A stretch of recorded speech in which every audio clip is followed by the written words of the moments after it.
शिंदे गटाच्या काही आमदारांची सुरक्षा कमी करण्यात आली आहे, त्यामुळे काही आमदार नाराज झाले. काय सांगाल? मला काही कल्पना नाही आहे बाबा काय.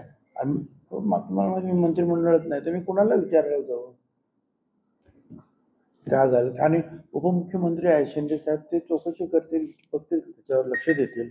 सर्वोच्च न्यायालयाच्या आदेशानुसार निवडणूक आयोगानं जे एवढ्याच मॉकपोल होणार होतं त्याला स्थगिती दिली आहे. मला माहित नाही काय मॉकपोल आहे, काय आहे ते, काय करायचं ते करा, नाही करायचं नका करू. मी पण ते वाचलं काय, पण ते कशासाठी आहे ते पण मला खरोखरच काही कल्पना. ईव्हीएमवर जे आरोप करण्यात आले होते, ईव्हीएम घोटाळा, ते चेक करण्यासाठी इथे आले होते का? इथल्या उमेदवाराने ते अर्ज केला होता, त्याचं शुल्क पण भरलं. इथे केलं होतं, सगळं महाराष्ट्रातल्या लोकांनी केले होते ना, काही इथेच केले होते.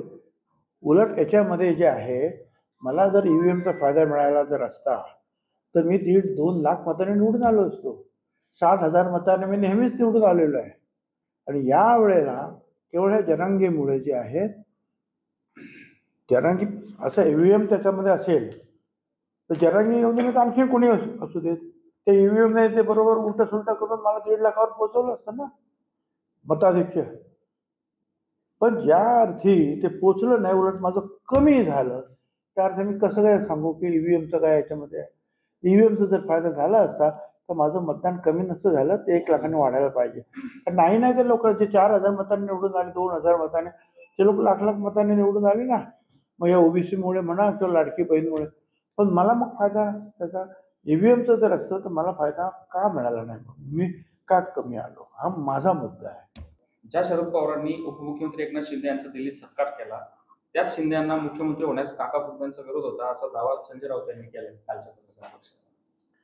आता काका पुतण्यांनी काय केलं हे माहिती नाही, परंतु मी असं ऐकलंय किंवा हे सगळं जर सांभाळायचं असेल या सगळ्या आमदारांना वगैरे, तर जरा थोडासा ज्येष्ठ म्हणजे प्रमुख मनुष्य त्या ठिकाणी असणं आवश्यक आहे.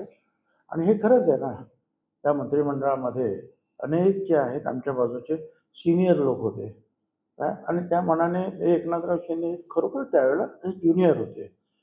आता माझ्यासारखा मनुष्य मी 91 पासून मंत्री आहे.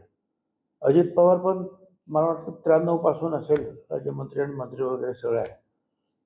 मग अशा वेळी त्याने म्हटलं असेल की हे सगळं जर सांभाळायचं असेल तर सिनियर मनुष्य कोणतरी पाहिजे, तुम्ही असेल तर दबदबा राहील, हे म्हणाले असण्याची शक्यता नाकारता येत नाही.